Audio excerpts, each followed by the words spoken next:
बोलिए प्रेम से श्री सद्गुरु महाराज की जय। मैं आज आप लोग को बहुत ही सुंदर गुरु महाराज की किताब से सुनाता हूँ। विषय है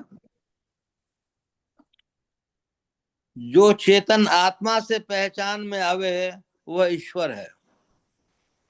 प्यारे लोगों, इस सत्संग में सरस्वती की धारा अधिक बहती है। गोस्वामी तुलसीदास जी का कहना है कि सत्संग तीर्थराज है। तीर्थराज में गंगा, यमुना और सरस्वती की धारा बहती है। मुझको सरस्वती की धारा में स्नान करना है और आपको भी इसी में स्नान कराना है। मैंने भ्रमण करते समय गंगा यमुना में गोता लगाया, लेकिन सरस्वती की धारा नहीं मिली। मैं सरस्वती की धारा में गोता लगाना चाहता हूँ। जो जिसका पसंद करता है औरों के लिए भी वह वही चाहता है। ब्रह्म विचार सरस्वती की धारा है, यह बड़ी गंभीर है। मैं जो साधन भजन करता हूँ आपको इसी गंभीरता में ले जाना चाहता हूँ, लेकिन पहले समझिए कि इसमें गोता लगावे कौन। गोता मन लगाएगा, शरीर जहाँ का तहाँ बैठा रहेगा, वह धारा बहती है। मन किसके सहारे गोता लगाता है? मन बाह्य इंद्रियों के सहारे गोता लगाता है। मेरे कहने का विषय ऐसा है कि वह कथा कहानी नहीं है, ज्ञानमयी बात है। कान के सहारे उस सरस्वती की धारा में गोता लगाता है, अर्थात पहला सहारा कान है, जिसके सहारे श्रवण ज्ञान होता है। श्रवण ज्ञान कैसा होना चाहिए? जैसे मृगा बांसुरी की ध्वनि सुनकर इतना तल्लीन होता है कि व्याधा उसको पकड़ते हैं, लेकिन वह भागता नहीं है। केले के वृक्षों को काट कर खड़ा कर देते हैं। मृग के पैर में एक हड्डी होती है, वह बैठ नहीं सकता, खड़ा ही रहता है। खड़े खड़े ही सोता है। व्याधा बांसुरी बजाता है। मृग उस मधुर ध्वनि को सुनकर उसमें इतना लीन हो जाता है कि अपने शरीर की सुरक्षा को भूल करके केले के थंब से सटकर उस पर अपने शरीर का सारा बोझ दे देता है। वह थंब गिर जाता है, इसके साथ वह भी गिर जाता है। व्याधा उसको पकड़ लेता है।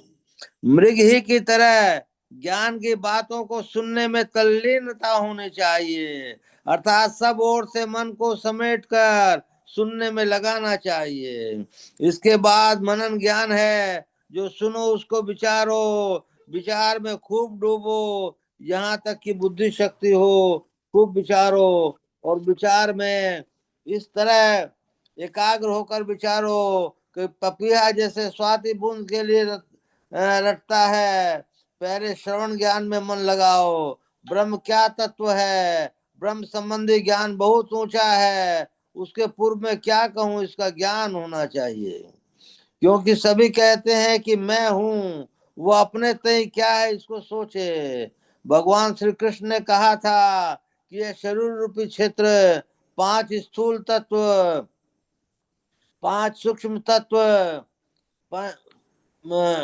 पंच ज्ञानेन्द्रिया, पंच कर्मेंद्रिया, मन बुद्धि चित्त अहंकार, प्रकृति, संघात, चेतना, धृति, इच्छा, द्वेष, सुख और दुख, ये आप नहीं हैं। इन 31 तत्वों के समुदाय को क्षेत्र कहते हैं। इनसे पृथक पदार्थ इस संसार में है, शरीर में है।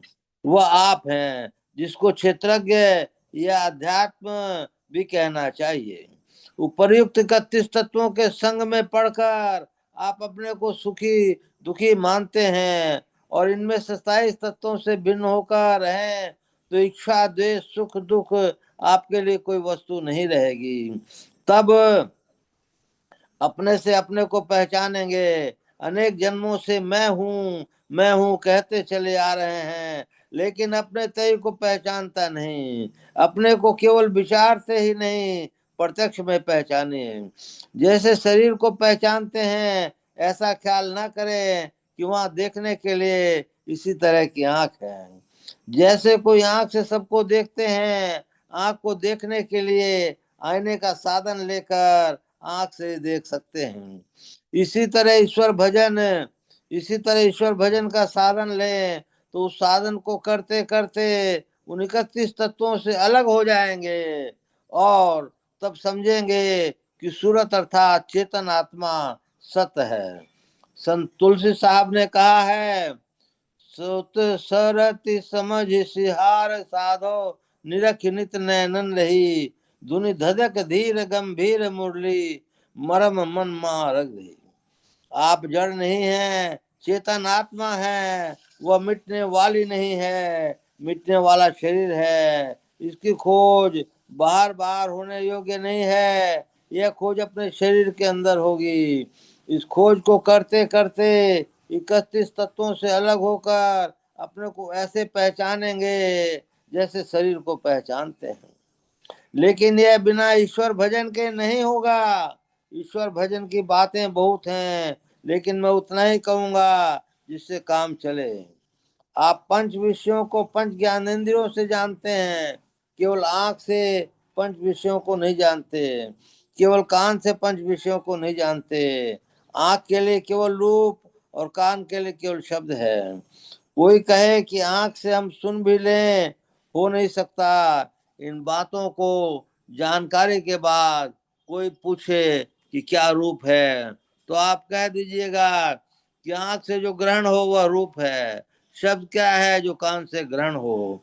इसी प्रकार पंच विषयों को जानिए, अपने को किससे ग्रहण करो, अपने तय को अपने से ग्रहण करो। मुझे यह कहना है, अमुक की शादी अमुक से और अमुक की लड़ाई अमुक से यह कहने नहीं बैठा हूं। ईश्वर क्या है? गोस्वामी तुलसीदास जी ने बहुत अच्छा लिखा है। लक्ष्मण जी पूछते हैं कि माया किसको कहते हैं, बंध किसको कहते हैं। माया के लिए श्री राम ने उत्तर दिया, गो गोचर जहाँ लगी मन जाई, सो सब माया जानू भाई। इंद्रियों से ईश्वर को ग्रहण नहीं होगा, मन से बुद्धि से ईश्वर का ग्रहण नहीं होगा, विचार भले ही कर लें, पहचान नहीं होगी। इसलिए राम स्वरूप तुम्हार, राम न रूप तुम्हार नहीं। आपको जनाया गया है कि आप स्वयं मन इंद्रियों से परे हैं। अपने को मन इंद्रियों से पहचान कर सकते हैं तो पहचान कब की हो गई होती। अपने से जिसकी पहचान हो वह ईश्वर है। कोई पूछे कि मन इंद्रियों से निजी ज्ञान है, मैं कहूंगा मन इंद्रियों का ज्ञान आपका ज्ञान है, इसको अपना ज्ञान कुछ नहीं है। मेरे ज्ञान से मन में बुद्धि में ज्ञान है। कोई कहे कि जब हमारा ज्ञान ही इंद्रिय में है तो हम इससे ईश्वर को क्यों न जानेंगे। तो देखिए, एक लालटेन है जिसके 5 महलों में 5 रंग के शीशे लगे हुए हैं और बीच में मोमबत्ती जल रही है। मोमबत्ती का प्रकाश लाल शीशे की ओर से निकलने पर उधर की रोशनी लाल मालूम होती है, पीले शीशे के निकलने से पीली मालूम होती है। इसी प्रकार प्रत्येक पहल से रंग की रोशनी निकलती है, किंतु केवल मोमबत्ती की रोशनी उन रोशनियों से पृथक ही रहती है। जिस तरह लालटेन के शीशे से रंग के कारण मोमबत्ती के प्रकाश का रंग बदल गया, उसी तरह आपका निज ज्ञान जो है वह इंद्रियों के संग के कारण, उसके असर के कारण शुद्ध असली नहीं होता। इसलिए जो आप निज ज्ञान से जानेंगे वह इंद्रिय ज्ञान से नहीं। निज ज्ञान में ईश्वर को पहचानते हैं और अपने को भी। जो ईश्वर तत्व है वही तत्व मैं हूँ। मैं और वह एक ही है, केवल आवरण भेद है। अर्थात परम प्रभु परमात्मा आवरण रहित और जीवात्मा आवरण सहित है। जो चेतन आत्मा से पहचान में आए वह ईश्वर है। दोबारा सुनिए, जो चेतन आत्मा से पहचान में आवे वह ईश्वर है। जगन्नाथ जी जाने के लिए भागलपुर छोड़ना पड़ गया, उसके आगे के गांव शहरों को छोड़ना पड़ेगा, तब जगन्नाथ जी पहुंचेंगे। अपने अंदर के सभी आवरणों को पार करके हम ईश्वर तक पहुंच सकते हैं। ईश्वर कैसा है, कितना बड़ा है, उपनिषद में आया है। बड़ा से बड़ा, छोटे छोटा, अर्णोने महतो मयान का अनुवाद है। दृष्टि दृष्टि सो देखा, देखने की शक्ति दृष्टि है, दृष्टि की दृष्टि चेतन आत्मा है। ये देखने की शक्ति दृष्टि है, दृष्टि की दृष्टि चेतन आत्मा है। कबीर साहब ने और खुलासा किया, कहा चाम चश्म सो नजर न आवे, खोजो रूह के नैना। उस दृष्टि से खोजने की युक्ति है, उस युक्ति को तुलसी साहब ने प्रकाशित किया। तुम्हारा आत्मा सत्य है, इसको संभालने का साधन करो। तुम सारे शरीर में बिखर गए हो, जैसे सूर्य की किरणें संसार में फैली हैं, वैसे ही तुम्हारे किरणें शरीर और संसार में फैल गई हैं। तुम संभल करके तब जो देखो सो दृश्य भिन्न है, यह कैसे होगा। निरख नित नयनन रही, अपनी दृष्टि से गौर से देखो, देखने की विद्या है। यह शांभवी मुद्रा है, वैष्णव मुद्रा है, दृष्टि योग है। आंख बंद करके देखो, अपने दृष्टिधार को समेट कर देखो, बहिर्मुख से अंतर्मुख होकर देखो, बाहरी बातों को छोड़ दो, आवे तो हटा दो, और तब आंखें बंद करके देखो। ऐसा देखोगे तो देखने में आएगा, एक टक देखना होगा, देखा छोड़ दिया ऐसा नहीं। एक टक देखो, बाहरी ख्यालात को छोड़कर देखो, ऐसा देखोगे तुम शमशील लीला पील पहले, अर्थात पत्थर के समान कालापन है, उसको छेद देता है, वह साधन की बात हुई। कोई कहे कि प्रमाण दो, तो इसका प्रमाण क्या, करके देख लो, हो तो ठीक है, नहीं तो गलत है।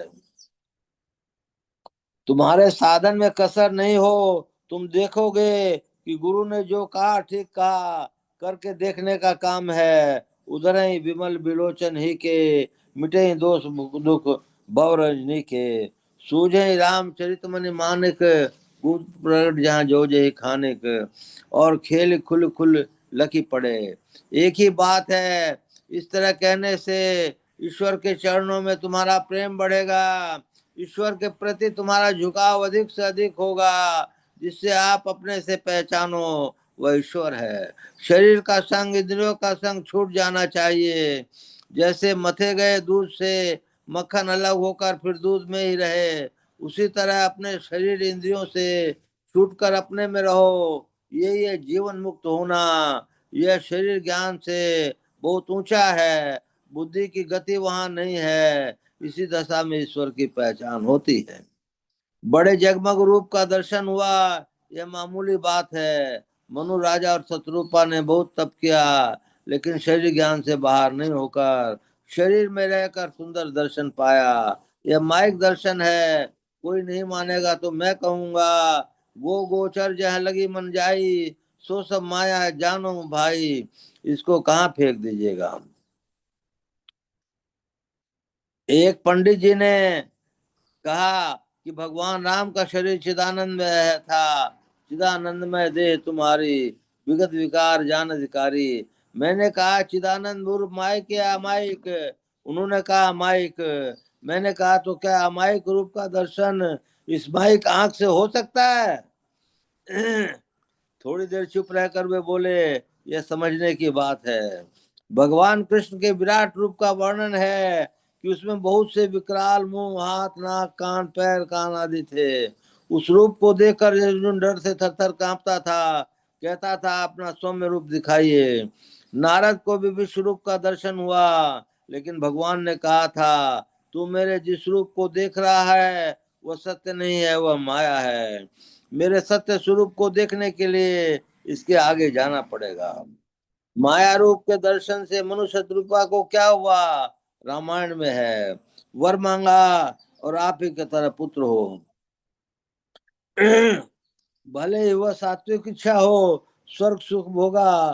फिर राजा दशरथ और रानी कौशल्या हुए, दशरथ और कौशल्या हुए। इतने तप के बाद भी शिकार खेलने का इतना चस्का कि दिन को क्या और रात को क्या शिकार खेलते रहे। शरीर में इतना बल कि किसी का भी भय नहीं, शरीर रक्षक की जरूरत नहीं। शिकार के चस्के में रात में श्रवण कुमार को मार डाला और शाप लिया कि पुत्र शोक में मरोगे। इसी तरह कश्यप और अदिति की कथा है, वही तप, वही फल, वही श्रवण को मारना और शाप पाना। श्री राम को कल युवराज पद मिलेगा, राजा खुश होकर निवास में गए। कैकई के महल में गए, उनको मालूम हुआ कि वह को भवन में बैठी हुई है। यह सब सुना तो उनकी दशा कैसी हुई। तुलसीदास जी असली बात को कैसे छिपाते।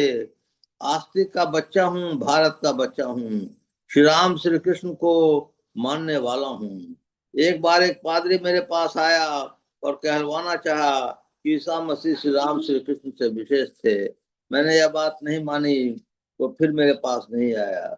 जगमग दर्शन से मनोविकार नहीं जाते, इतना तप फिर मनोविकार, तब किस काम का वह तप। इन बातों को देखते हैं तो होता है कि इनसे विशेष दर्शन होना चाहिए जहाँ विकार न हो। इसके लिए यत्न है समशील लील अपील। पहले यह देखने की विद्या है, फिर सुनने की विद्या है। देखने सुनने के लिए सिनेमा जाना नहीं है। एक साधु को एक बाबू ने बड़ी जिद करके सिनेमा दिखाया। खेल खत्म होने पर उस बाबू ने साधु से पूछा। साधु ने कहा, जो कुछ खेल देखा अंधकार में, सिनेमा देखने में पैसा बर्बाद और समय बर्बाद होता है। ऐसा क्यों कहते हैं? इसलिए कि अपने अंदर देखना नहीं जानते हो। जो अपने अंदर देखना जानते हैं उनकी बाहर में इन सब देखने से रुचि नहीं होती। देख कर चलो, नहीं तो कांटा गड़ेगा। एक तो इस आंख से देखते हो, फिर रुख के नैना से देखते हो। यह जग है कांटे की बाड़ी, देख दृष्टि पग धरना। गोरखनाथ जी, यह संसार कांटा ही कांटा है, इसमें उलझो मत। ईश्वर क्या है? ईश्वर क्या है? अपने से जिसको पहचानो, अपने क्या है। शरीर इंद्रियों से जो छूट कर इस शरीर में है, जो आत्म दृष्टि में आवे वो आत्म तत्व है। पहले दिव्य दृष्टि प्राप्त करो, फिर नादानुसंधार करो। यह है नाम भजन सरस्वती की धारा। श्री सद्गुरु महाराज की जय। बोलिए प्रेम से श्री सद्गुरु महाराज की जय। मंगल मूर्ति सतगुरु, मिलवे सर्वाधार। मंगलमय मंगल करण, विनमो बारंबार। धन्य धन्य सद्गुरु सुखद, महिमा कही न जाय। जो कछु कहूँ तुमरी कृपा, मोते कछु न बसाए। पुनश्च सब धरती कागज करूं, लेखन सब बन राय। सात समुद्र की मसी करूं, गुरु गुण लिखा न जाए। बोलिए प्रेम से श्री सद्गुरु महाराज की जय। अव्यक्त रूप से विराजमान संत सद्गुरु महाराज के श्री चरणों में कोटि कोटि नमन, कोटि कोटि नमन। अव्यक्त रूप से विराजमान संत सद्गुरु महर्षि संत सेवी परमहंस जी महाराज के श्री चरणों में कोटि कोटि नमन, कोटि कोटि नमन। उपस्थित अत्यंत ही भाग्यशाली सदात्माओं, आप सब लोगों को सहस्त्र सहस्त्र नमन, सहस्त्र सहस्त्र नमन। और जो कोई भी सत्संग को सुन रहे हो, उन सब लोग को भी सहस्त्र सहस्त्र नमन। देखिए, बहुत अच्छे विषय का पाठ हुआ। चेतन आत्मा से जो पहचान में आवे वो परमात्मा है। चेतन आत्मा क्या है, इसको समझने की जरूरत है। हम लोगों के सारे शरीर में चेतन फैला हुआ है। चेतन को हम लोग जब समेट सकते हैं, तब आज्ञा चक्र के पास से चेतन को हम लोग समेट सकते हैं। यह गुरु महाराज का बताया हुआ भेद है।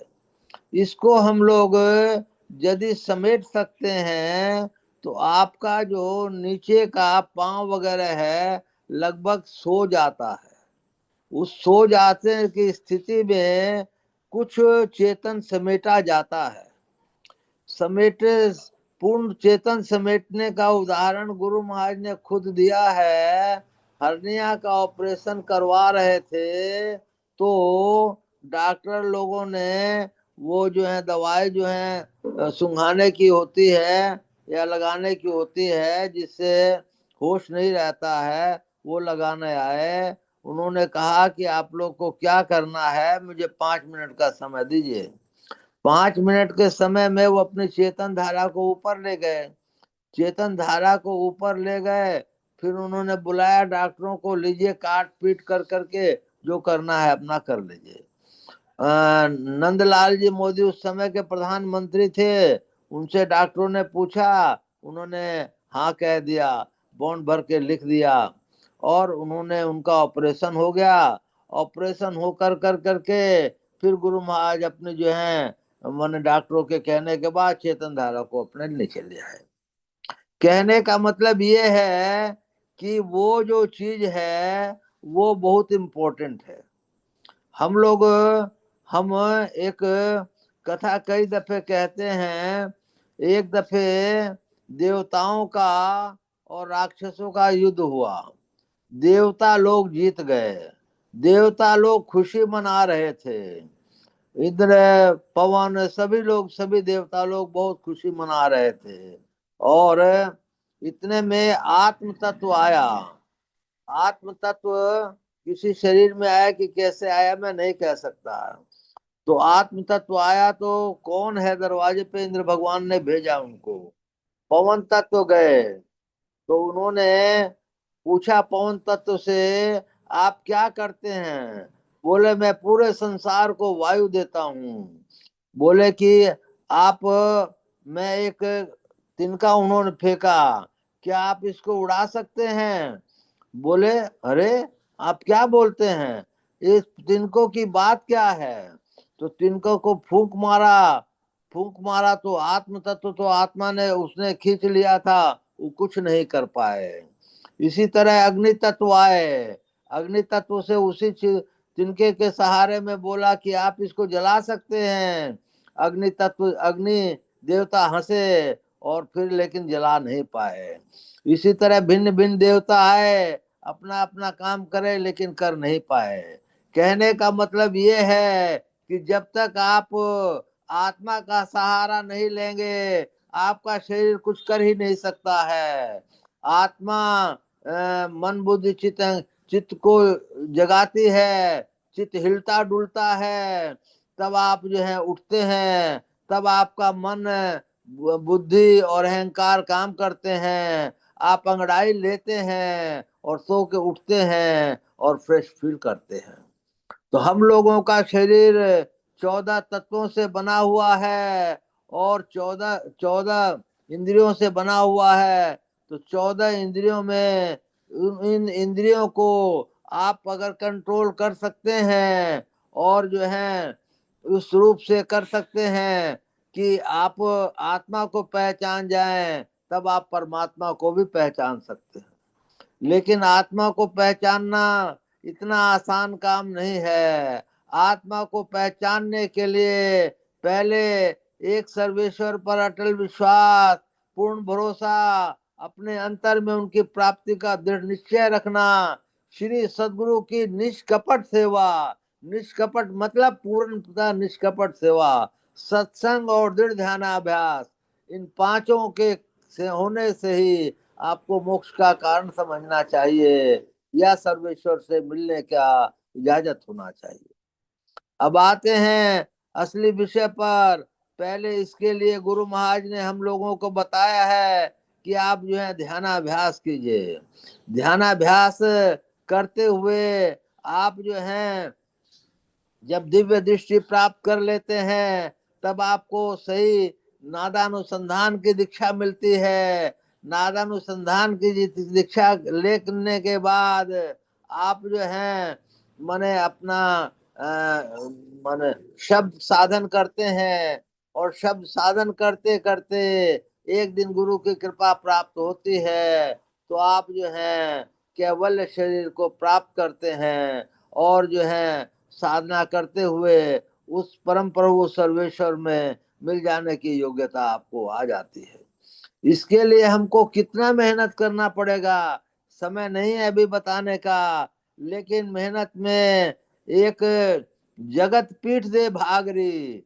जगत पीठ दे भागरी मतलब जगत को पीठ दे दीजिए। जगत कुछ काम आने वाला नहीं है।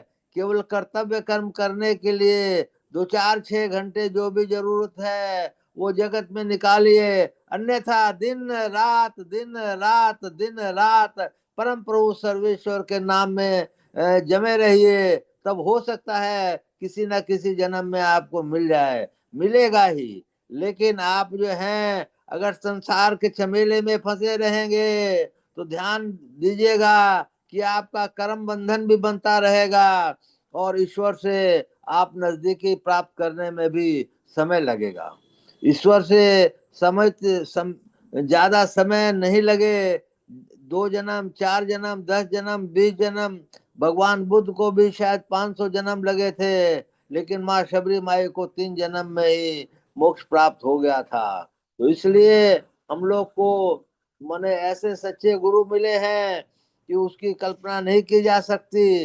अब उन गुरु को प्रसन्न करने की बात है जो आपके गहन ध्यान से ही प्रसन्न हो सकते हैं। इसलिए हमको नित्य प्रति ध्यानाभ्यास सत्संग जरूर सुनना चाहिए, अच्छी संगत करनी चाहिए, दूसरे के दोषों को हरगिज न देखना चाहिए। अपने दोषों को देखिए और उन दोषों को देख करके उनसे दूर कीजिए। हो सके तो एक डायरी बना लीजिए कि मैंने आज दिन भर में क्या क्या गलत काम किया, उसको जरूर लिखिए। उससे गलत कामों में कमी आएगी। एक और बात जरूर कहूंगा कि सत्य को धारण कीजिए। मनसा वाचा कर्मणा, सत्य को धारण करने से भी बहुत काम सिद्ध हो जाएंगे। दूसरी बात यह है कि ध्यान में बैठिए, कुछ दिखे या न दिखे, और आप जो है नियमित रूप से ध्यान में बैठिए। ध्यान में जब उठ जाते हैं तो जाप में ध्यान दीजिए जितना आप दे सकते हैं। तो हम लोग माने कोई ना कोई जन्म में सर्वेश्वर के नजदीक पहुंच जाएंगे। संतोष बाबू की डायरी में गुरु महाराज ने लिखा है कि यदि दोनों समय मन सहित स्तुति प्रार्थना किया जाएगा तो उसको भी मनुष्य जन्म मिल जाएगा। इसलिए पहले श्रद्धा है कि हमको मनुष्य जन्म, फिर जो है ऋषि कुल में जन्म या योगी कुल में जन्म, और फिर मोक्ष। ये 3 सीढ़ियां हैं। इन 3 सीढ़ियों में कम से कम हम लोग को जीवन में पहली सीढ़ी का तो चुन ही लेना चाहिए। दूसरी सीढ़ी हो तो और अच्छा, तीसरी सीढ़ी हो तो सर्वोत्तम। बोलिए प्रेम से श्री सद्गुरु महाराज की जय।